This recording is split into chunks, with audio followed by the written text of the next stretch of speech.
Now on KOAM News at 5, Pittsburgh school officials address a new viral trend where students vandalize school property.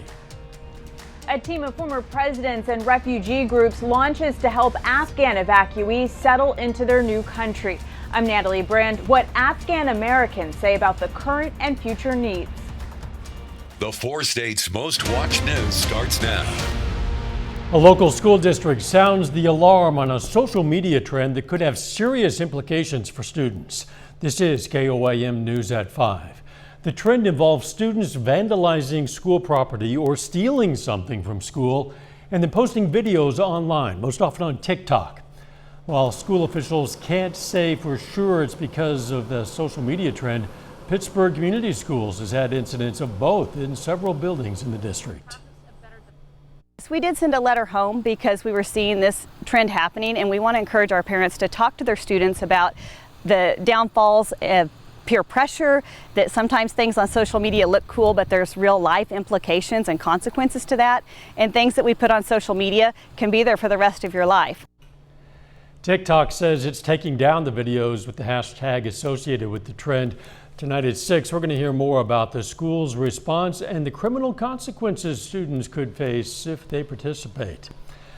The director of the Missouri Department of Health and Senior Services answered questions about the state's pandemic response. Donald Kauroff touched on several topics, including mask mandates in schools.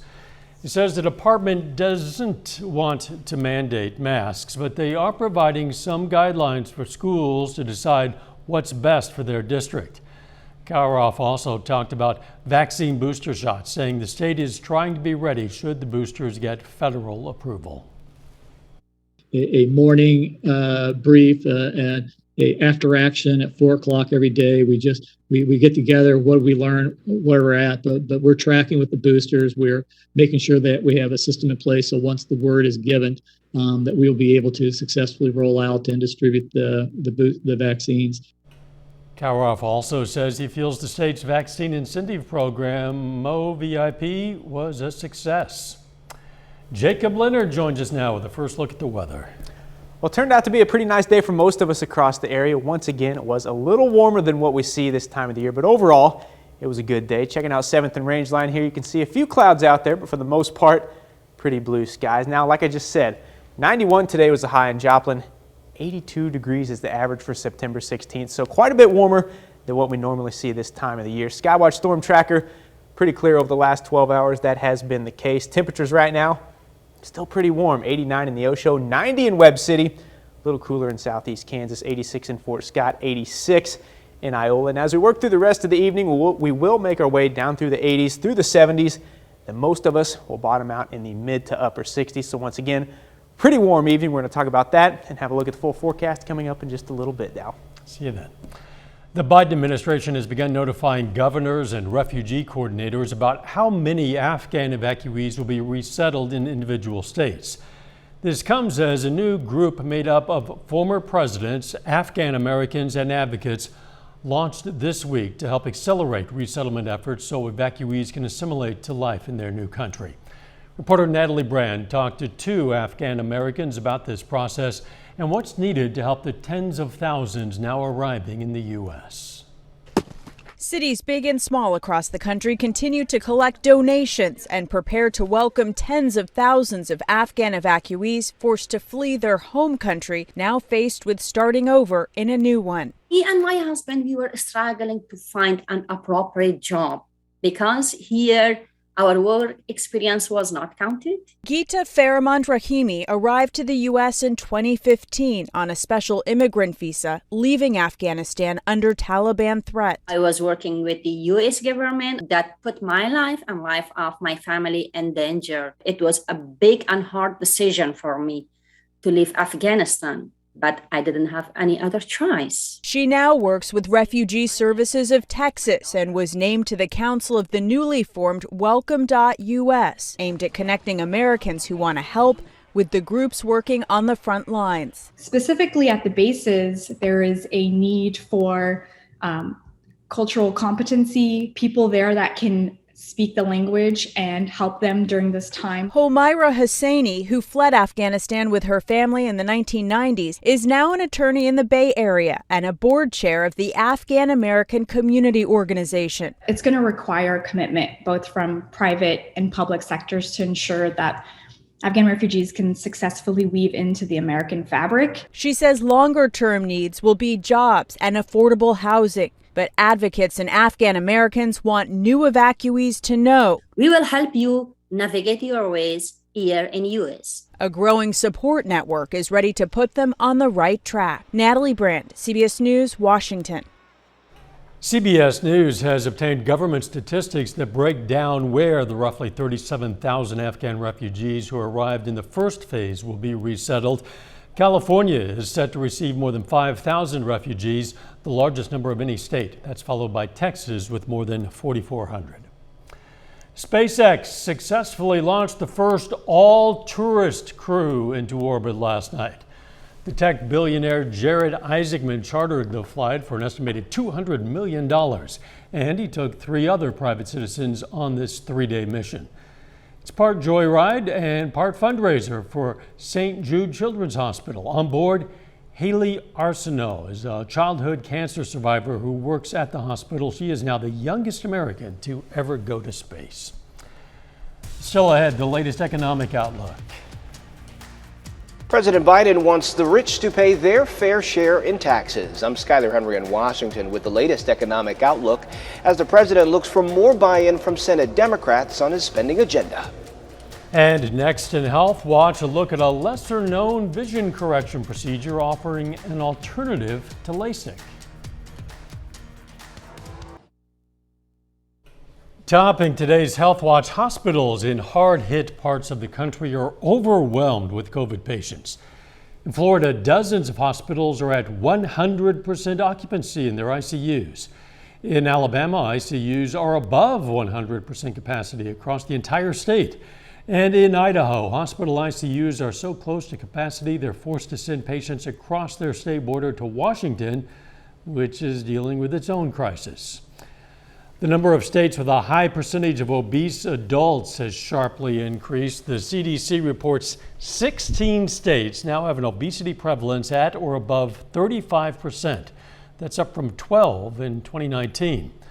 Those new states include Kansas, Oklahoma, and Arkansas. More than 30% of Missouri adults are obese. Adults with obesity are at a higher risk for heart disease, stroke, type 2 diabetes, some cancers, and poorer mental health. Food options at work make a big difference in the healthy eating habits of employees. That's according to a new study by the University of Cambridge. It found workplace cafeterias that offer smaller portion sizes and replaced high-calorie food and drinks with low-calorie options led to workers making healthier choices. Workers ended up buying food with 11.5% fewer calories, which could have a significant impact on obesity. Around 10 million Americans have had LASIK surgery to correct their vision since it was FDA approved 20 years ago. But now a lesser-known vision correction procedure is offering a smaller incision and quicker recovery. Some doctors consider this LASIK 2.0. 25-year-old Kelby Dolata is all about adventure, such as scuba diving in Thailand. I also like outdoor activities like rock climbing, biking, swimming. But dealing with glasses and contacts sometimes would leave his active lifestyle floundering.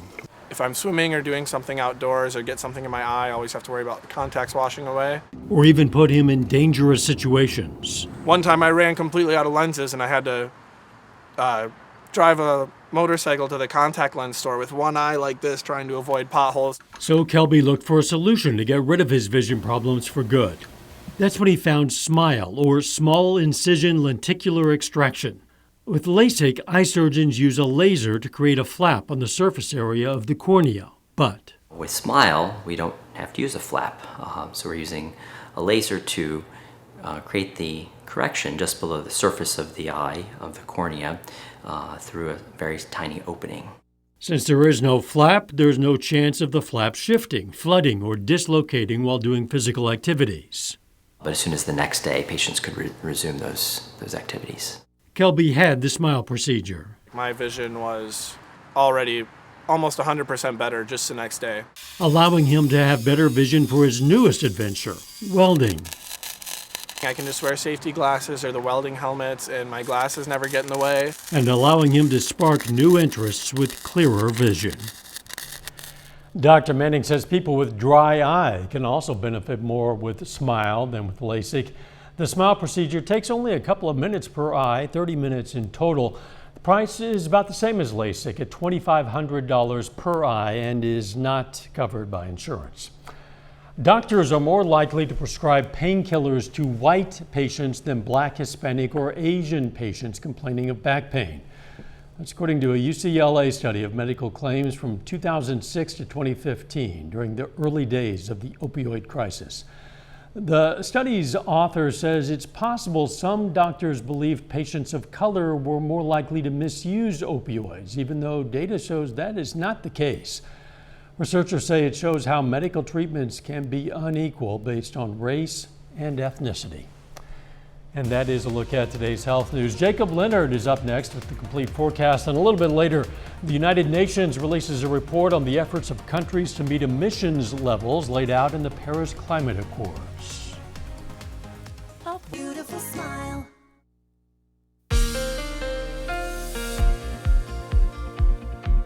Today turned out to be a pretty warm day, but for the most part, it was pretty nice and overall a pretty good day for most of us. Taking a look now at 7th and Range Line, you can see a few clouds out there, and it's still warm.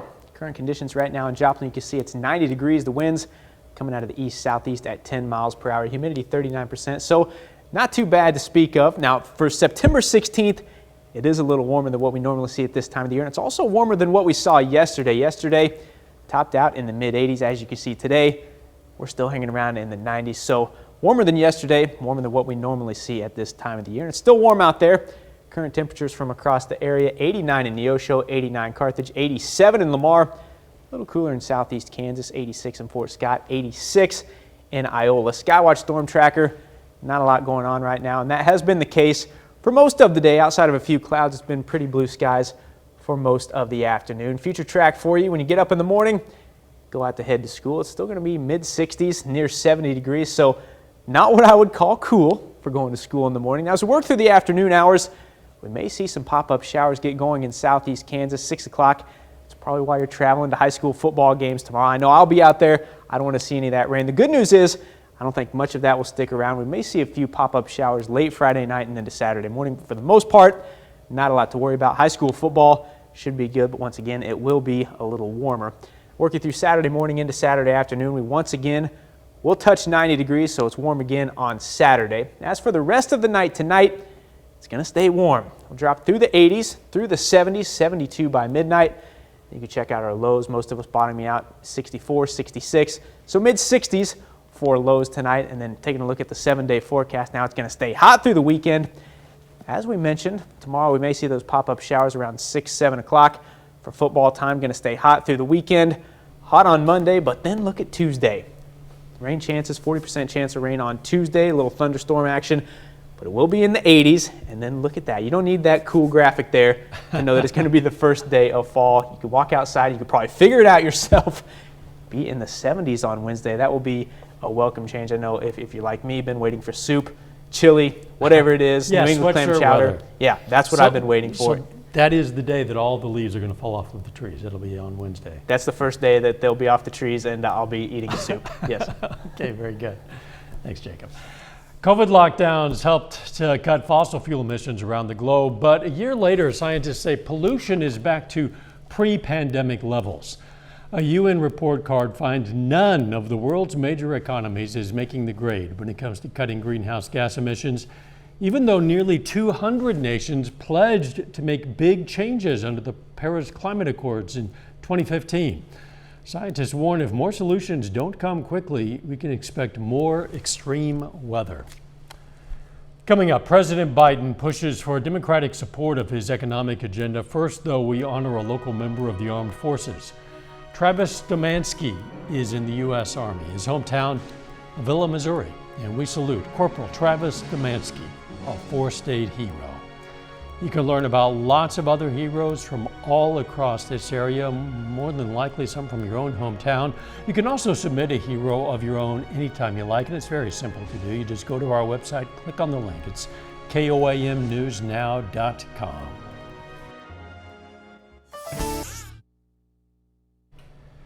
Topping today's Consumer Watch, Americans loosened their wallets in August in a big way. According to the Commerce Department, retail sales rose 0.7% last month. Economists were predicting a decline. Sales rose as more people shopped online, with demand spread across a wide variety of categories from big-ticket items to smaller purchases. President Biden continues to push congressional Democrats to pass a massive spending bill that he says would help America's economic recovery. But there's reluctance from some Democrats and a full-on pushback from Republicans. Reporter Skylar Henry has more details from Capitol Hill. President Biden delivered remarks on the economy Thursday afternoon and said it's time the rich started paying their fair share. The top 1%, for example, evade an estimated $160 billion in taxes that they owe each year. Not new taxes, taxes that they owe. The president met one-on-one with Democratic Senators Joe Manchin and Kyrsten Sinema Wednesday. Both have expressed doubts about the $3.5 trillion economic package, which the president says is needed to bolster the middle class. We can invest in our people, giving our families a little help with their toughest expenses, like daycare, child care, elder care, prescription drugs, health care. Democrats need unanimous support for the president's plan to pass because Republicans are unified in their opposition to the bill, saying the president's spending is triggering inflation. The amount of being spent by the Biden administration, the challenges to the work shortages, and making more inflation continuing to grow. Inflation is a tax on all Americans. Americans are spending more at the grocery store these days. The Labor Department reported this week that Americans are paying 5.3% more this August than they did last August. Beef, pork, and poultry prices saw the biggest spikes. A very small number of giant corporations now dominate the market, which gives them the ability to drive up prices because they face so little competition. Administration officials say the top meat producers are making record profits, but they're still paying farmers and ranchers the same prices. Skylar Henry, CBS News, Capitol Hill. The House could vote on the $3.5 trillion reconciliation bill by September 27th. The Securities and Exchange Commission says it's paid out more than $1 billion since its whistleblowing program began in 2012. More than half of that was paid this year alone. This week, one person received $110 million for pointing out wrongdoing, the second largest payout ever. The SEC said that whistleblowers provide significant analysis, in this case, that advanced investigations.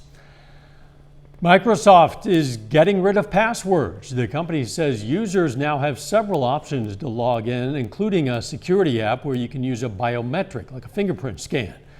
The feature has been available for corporate accounts since March. Microsoft says there are roughly 18 billion attacks on passwords every year. Holiday spending is expected to rise this year. According to a forecast from Deloitte, spending is projected to increase 9% from 2020. Last year, consumers spent $1.2 trillion during the crucial shopping period between November and the end of the year. Americans held back somewhat in 2020 amid an economic climate weighed down by the pandemic. A final check of the forecast up next.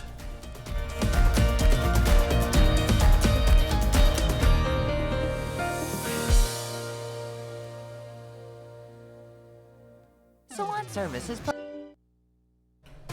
The CBS Evening News is next. Then on KOAM News at 6, the Webb City Police Department investigates the shootings of 2 people. Plus, police in Marionville, Missouri arrest a murder suspect from a case that happened yesterday. And first responders in Oklahoma rescue country music star Reba McEntire after a stairwell collapse. It's caught on video. Yeah, stay with us for the CBS Evening News and then KOAM News at 6. That is Reba's rescue caught on video. The weather is going to be hot for a little bit longer. It is going to be warm the rest of the evening, then a warm weekend. Now, it's going to be warm for high school football tomorrow night. We do have a chance for some pop-up showers tomorrow evening, late Friday night, maybe a few into Saturday morning. But for the most part, I think we will remain mostly dry. Hot through the weekend, hot Monday, but check out the middle of next week. We have some rain chances on Tuesday, and then it's going to cool off. Wednesday, we're going to have highs in the 70s. First day of fall on Wednesday, so it will finally feel like fall too. Yeah, right on time. Thanks for joining us. The CBS Evening News is next. And of course, we're going to be right back here for KOAM News at 6. See you then. Let's make it a great evening.